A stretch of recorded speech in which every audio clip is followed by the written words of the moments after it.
Makemo, such a magical place. I'm still here, and after spending the first couple days enjoying everything underneath the water, I started exploring the town and quickly realized that although this atoll doesn't get as much tourism in the way of sailboats and cruise ships, it has a larger population of locals than I've seen in any of the other atolls that I've been to. It has great stores with an awesome selection of produce, it has restaurants, and the locals in Polynesia are already the friendliest people I've met in the world, but in Makemo, since they don't get as many cruisers, they're just amplified friendliness all around. I'm having an amazing time here, and I think I'm going to stay a little longer than I thought I would.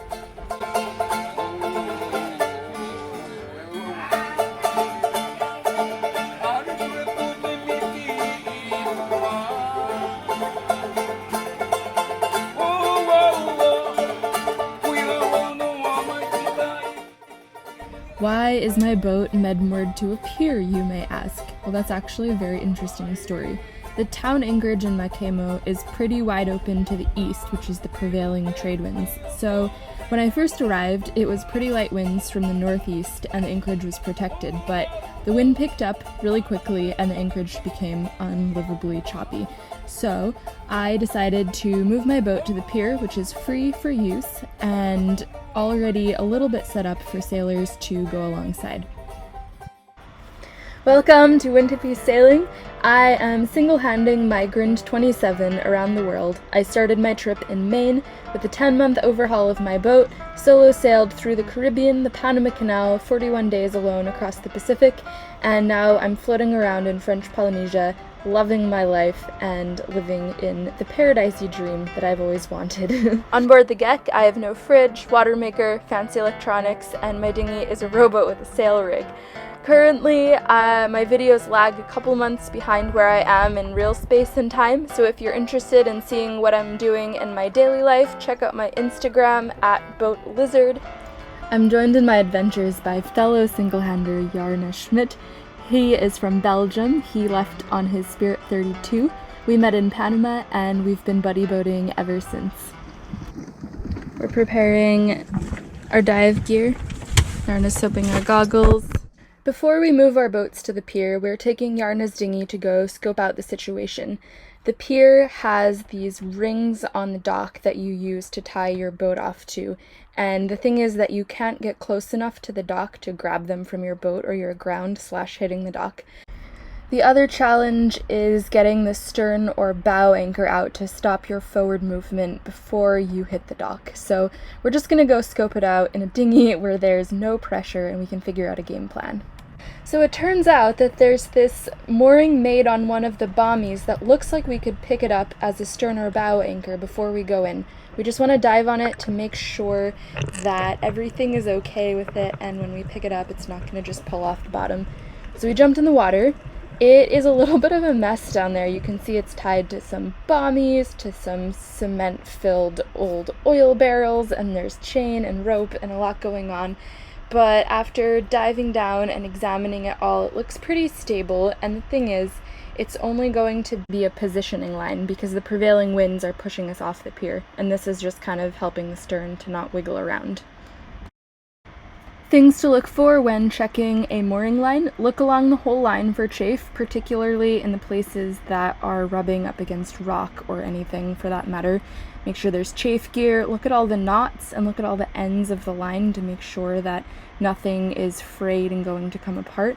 Also, if there's any hardware on the thing that you're looking at, which usually there will be if it's a mooring, you want to look at the metal, make sure that it's not too rusted or corroded, and make sure that the shackles aren't going to come apart and that they're moused properly.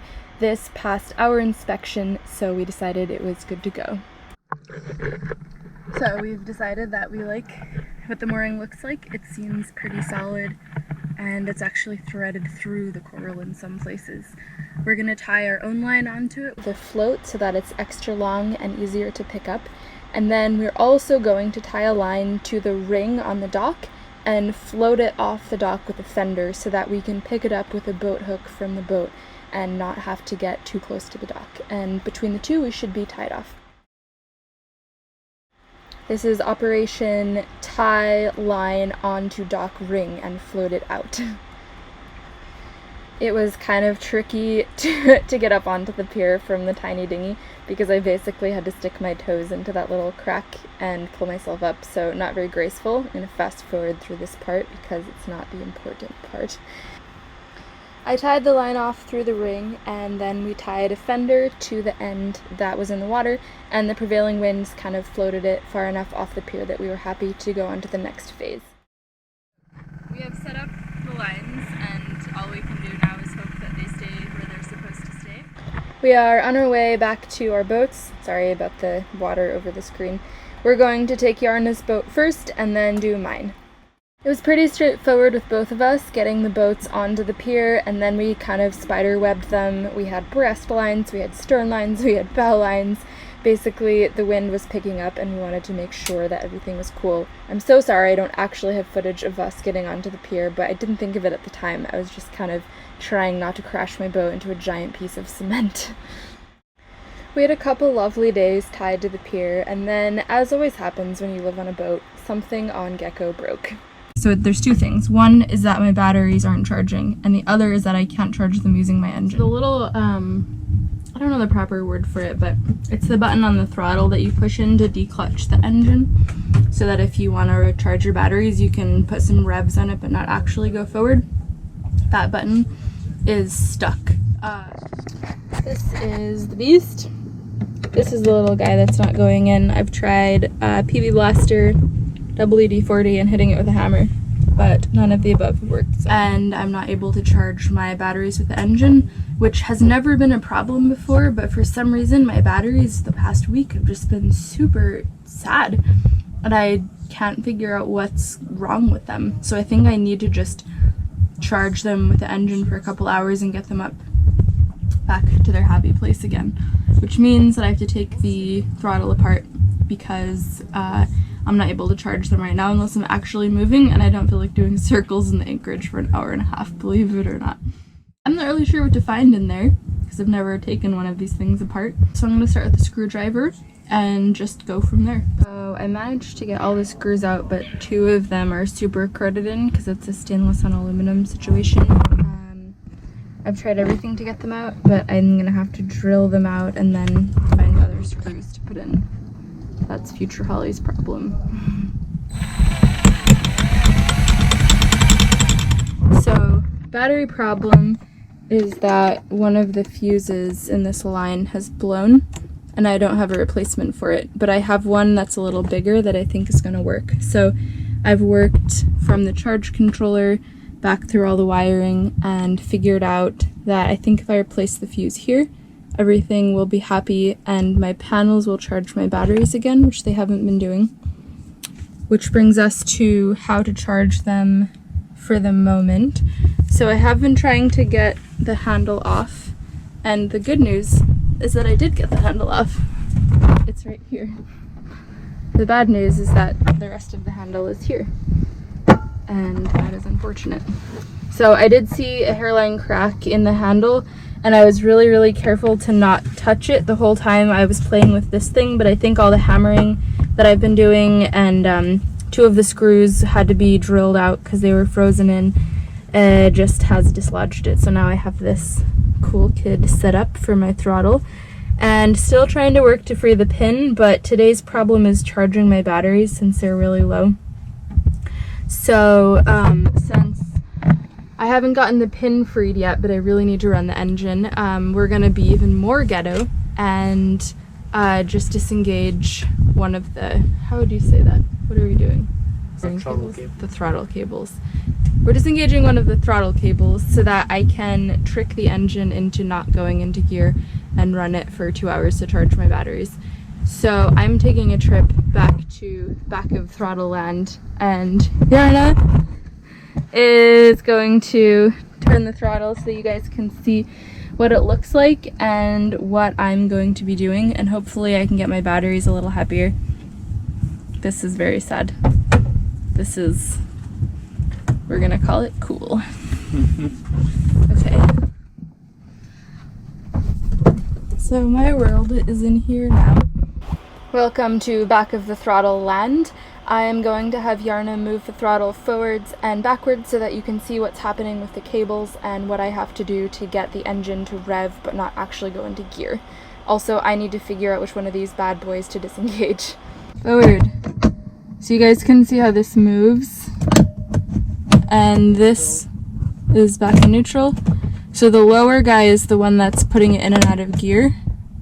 And if I detach him, then when I rev the engine, because you need revs on it to charge the battery, this will be unattached and it won't go into gear, which is what the little button in the middle does.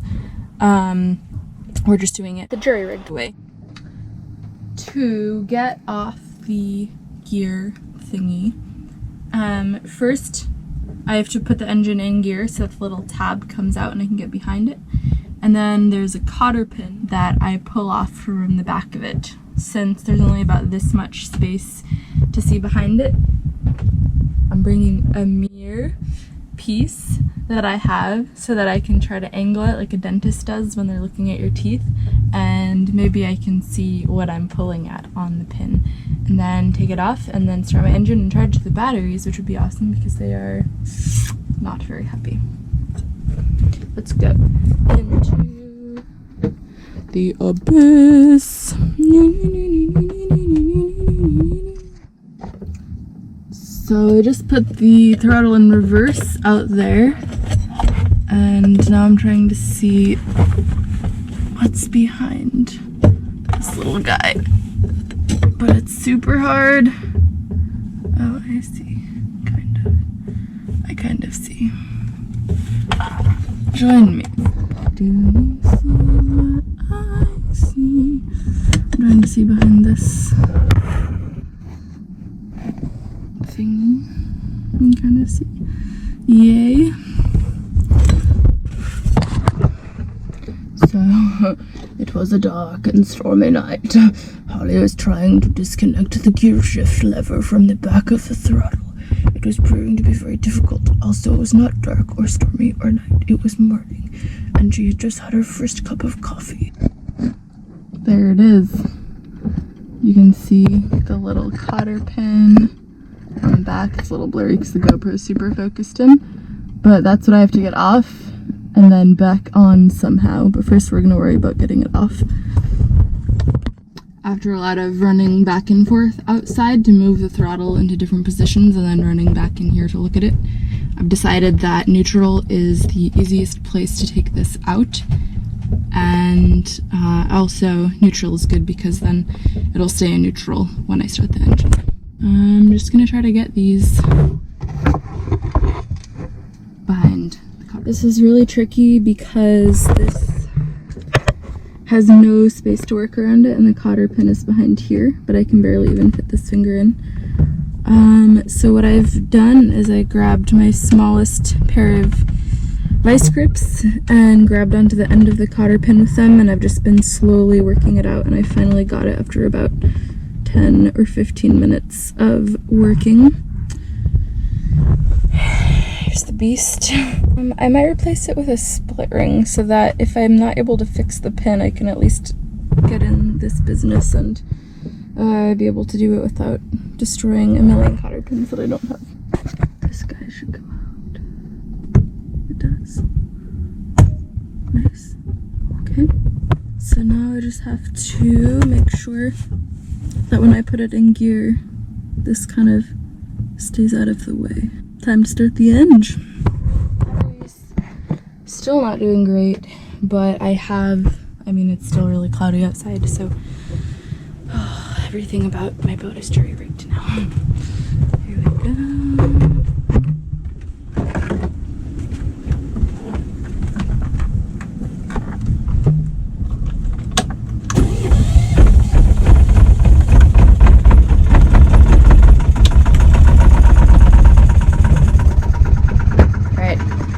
Theoretically, if I put this in gear, the boat will not go forward. So let's see if that actually happens.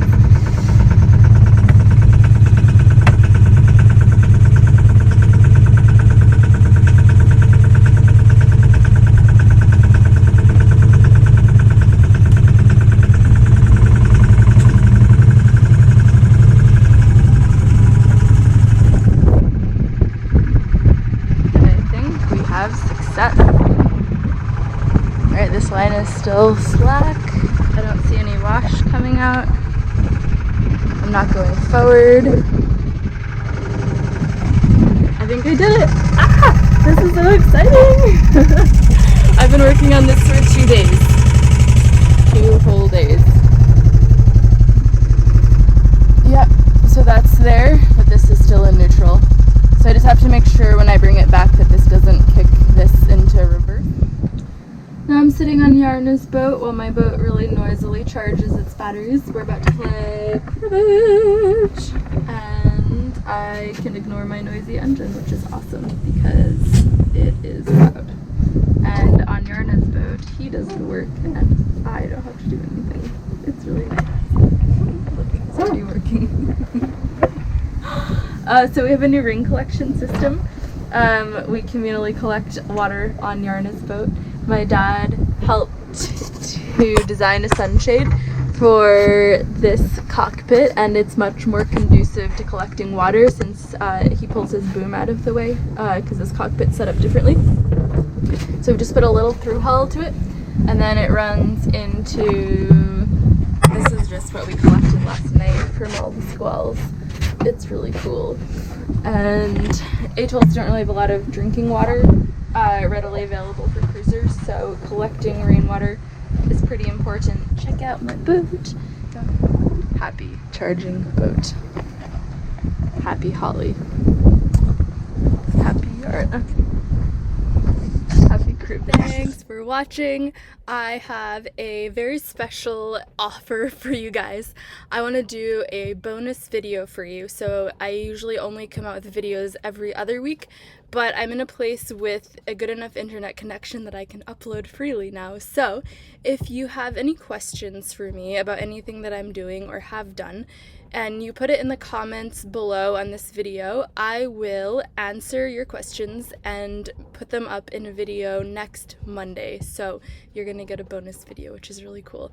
And I've done one questions thing before, probably a year and a half ago or something, and it was super fun. So I'm really excited about that. Also, I am in the process of getting more solar panels. So right now I only have 40 watts of solar, which I am learning is not enough to support what I need it to do.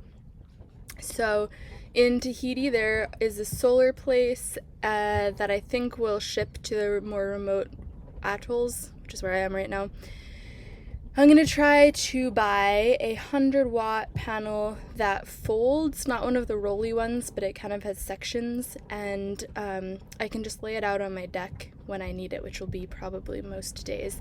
So if you would like to help me, you can make a one-time contribution to my PayPal. That would be really cool. My PayPal is right here, there we go. Right there, written, and also I'll put a link to it in the description below. Thank you, Tish, for putting these videos for me from Dropbox onto YouTube. Thanks for all of your lovely comments, and I'm looking forward to reading your questions this week. Thank you to my patrons who support me and make this possible. If you'd like to become a patron, my Patreon is patreon.com/windhippie, and there's also a link to that in the info description of my video. And I think that's everything. I'll see you guys next week with your bonus video, and in 2 weeks with another one of these boys.